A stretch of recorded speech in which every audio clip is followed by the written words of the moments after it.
It's Monday morning and I take a stroll down to the corner news agency and buy a paper. Back home, I start up the coffee machine in full mug in hand. I sit on the couch, skip the bad news on page 1 and start paging through on my way to the crossword. Wow! What's that huge ad on page 2? It's Moonday at the Lunar Mall today and every Moonday. Everything at half price. Where on earth is the Lunar Mall? Well, if it's lunar, it's not on Earth. It's got to be on the moon. Very clever. If I had a store that no one could get to, I would offer a 90% discount on everything. Maybe even 99%.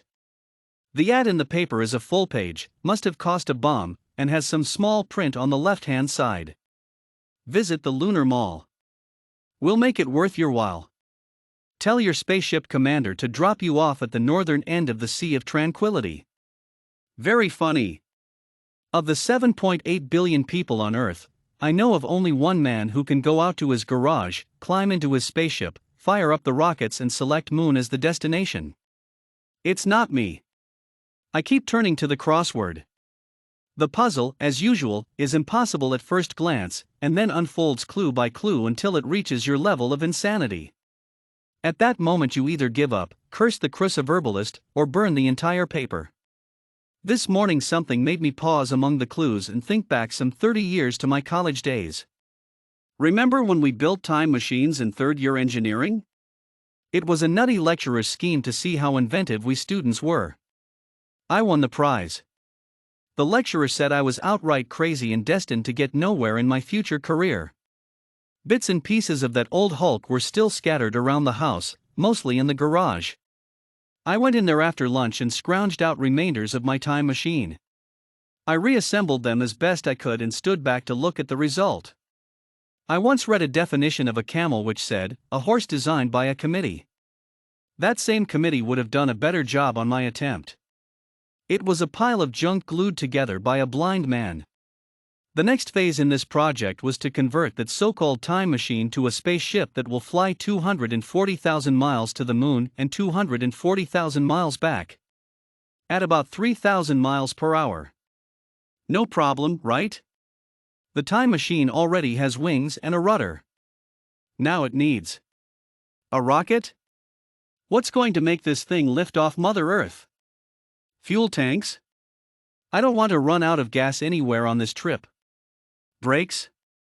I don't want to be traveling at 3,000 miles per hour when I hit the car park on the moon or bang into my garden when I return. Instruments? So I know what's happening and what's going to happen. Space for my purchases at the mall? What if I buy a 60-inch TV set?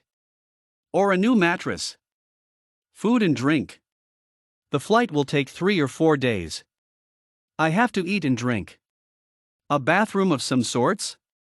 No explanation necessary. Money for shopping? I pack a box of coins, notes, and bitcoins. One of these should work. Perhaps I should just forget the whole thing? But thoughts insist on creeping into my head. How difficult can it be? After all, I am an engineer. And Google is always available. So I asked Google about rocket fuel and find it's not a problem. Fuel tanks? Can be bought at many places. Brakes, I'll talk to the guys down at the service station where I take my car and to the mechanics at the town airport. Someone is bound to have an idea. Instruments, I need a compass local toy shop. Speedometer airport mechanic. Clock watchmaker in the mall. Fuel gauges service place.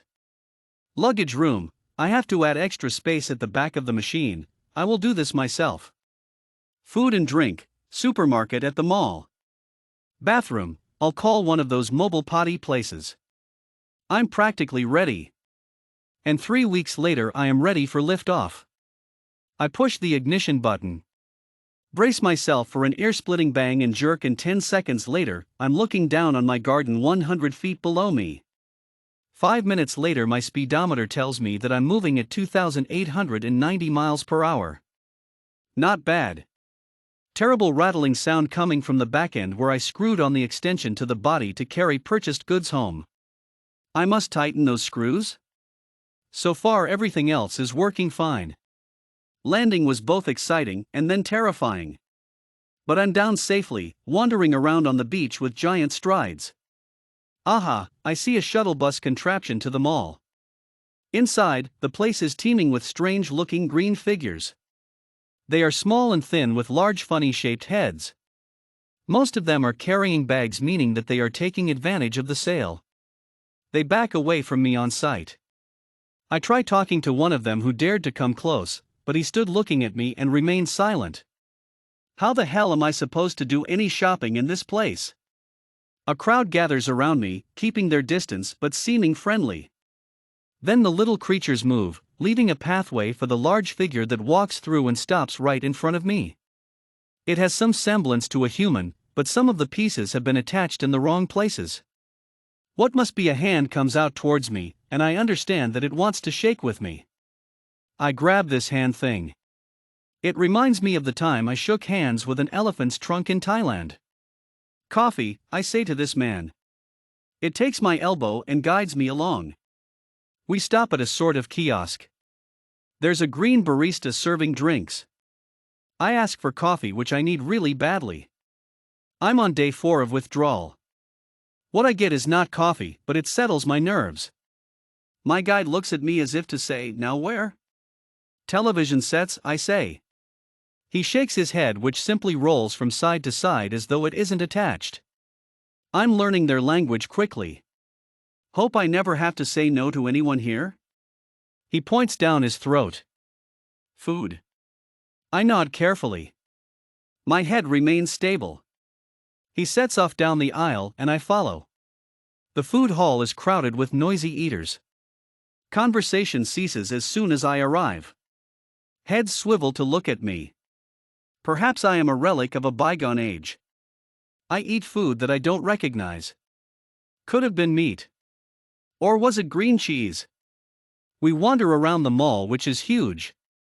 The stores are varied and seem to keep just about anything. I see a TV store and look at my guide and point at it. Again he does the head roll thing and makes a bit of noise. My guess is that there's work on solar power while we are still using electricity. I stop at a fruit and vegetable kiosk and inspect the produce. I do not recognize anything. Nothing in the men's clothing store fits me either.